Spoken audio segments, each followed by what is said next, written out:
1994 on the East Coast in the state of Virginia, where I was a small business owner, rapidly growing small business, garment company.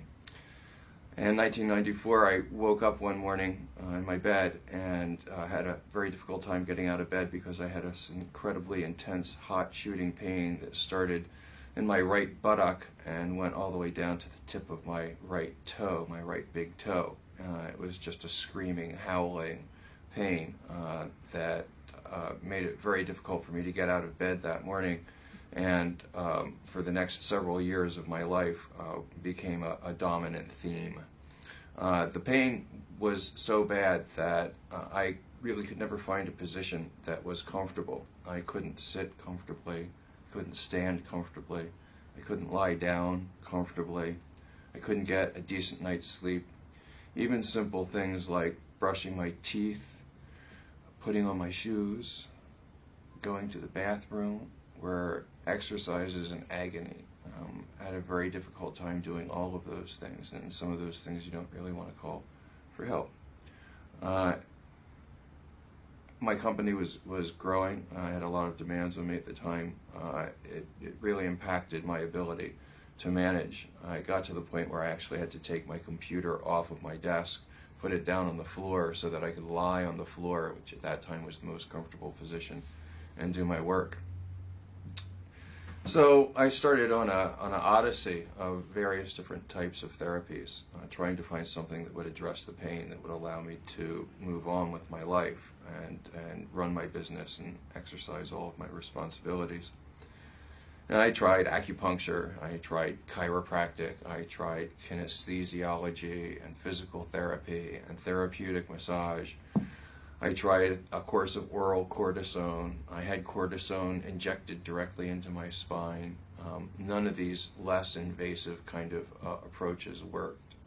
So in desperation, finally, I went to a surgeon who recommended a operation that's called a discectomy, where your spine is actually cut open, your vertebrae is exposed, and a part of your disc is cut away so that it doesn't interfere with your sciatic nerve.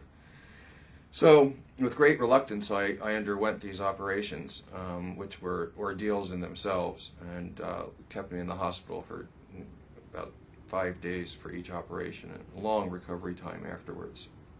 They were both completely ineffective.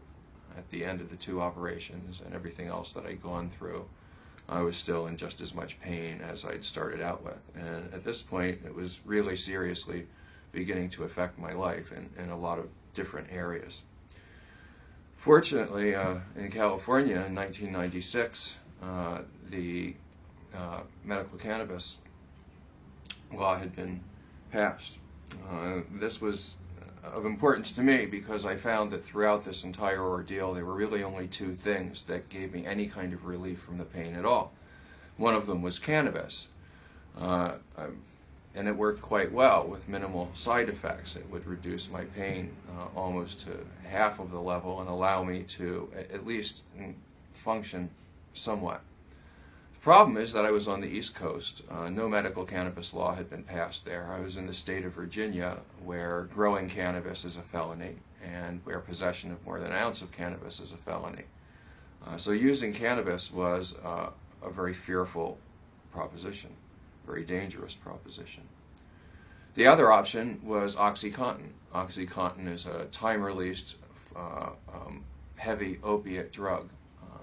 It's highly addictive, and it has a range of side effects from nausea to itchiness to scratchiness to constipation to anxiety to depression, and I found that it really didn't work for me. So cannabis was the only thing that really worked, but I was afraid to use it. I was a businessman. I had 14 full-time employees that I was responsible to. I had investors who had invested into my company.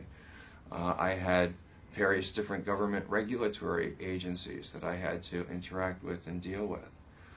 The last thing that I could afford would be to get arrested and possibly imprisoned and be unable to take care of my family, to have my business go down the tubes, to run out on my investors' money.